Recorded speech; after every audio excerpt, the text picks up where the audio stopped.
Saya udah tingkat 2C1 keperawatan. Di sini saya akan menjelaskan tentang Cushing syndrome.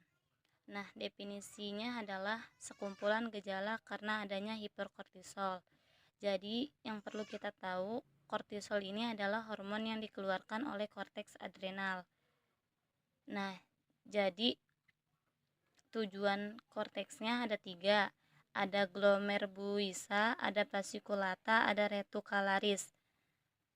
Yang memproduksi hormonnya adalah zona fasciculata, yaitu masing-masing menghasilkan hormon steroid yang berbeda-beda.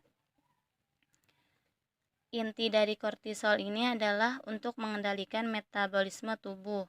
Dalam metabolisme tubuh dia akan merangsang gluconeogenesis. Apa itu gluconeogenesis? Yaitu pembentukan glukosa dari bahan non-glukosa. Contohnya, protein menjadi glukosa. Prosesnya gluko itu gula, genesis itu pembentukan. Nah, efek yang kedua adalah menghambat penyerapan pemakaian glukosa kecuali otak. Adalah menghambat penyerapan dan pemakaian glukosa kecuali otak. Jadi hormon kortisol ini cenderung membuat glukosa di dalam darah itu meningkat. Kenapa meningkat? Ya karena pemakaian glukosa hingga bisa menyebabkan hiperglikemi. Yang ketiga, itu meningkatkan penguraian protein terutama otak. Jadi karena glukosanya dihambat otomatis di sini inisiatif untuk mengecap protein. Setelah protein ini dibesah kan asam amino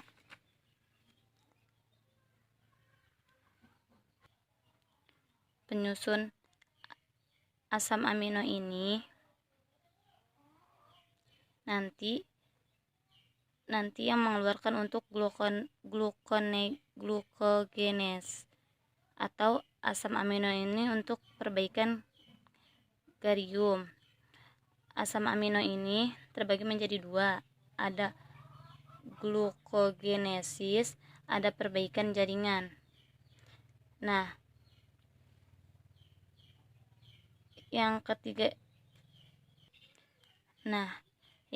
itu lipolisis.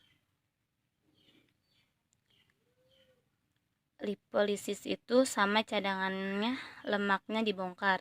Fungsinya untuk mengganti glukosa yang bisa dipakai. Arti liposis ini, lipo artinya lemak, lisis artinya pemecahan.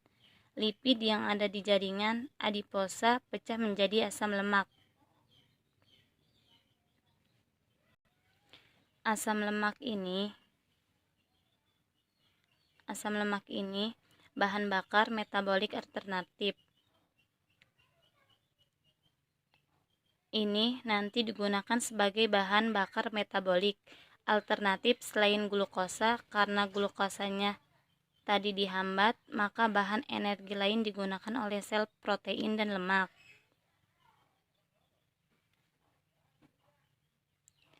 Yang kedua, ada efek permisif. Permisif ini sebagai pintu hormon lain.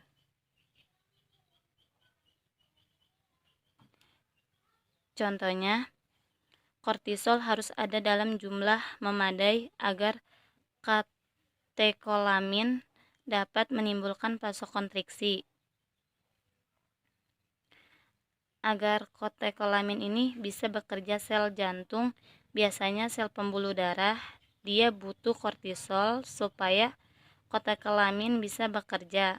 Nah, kortisol ini berperan denyut jantung. Yang ketiga ini ada efek dalam adaptasi stres.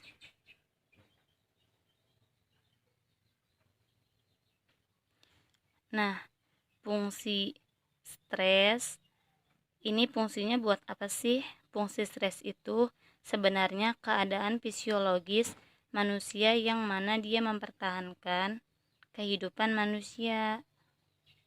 Terima kasih.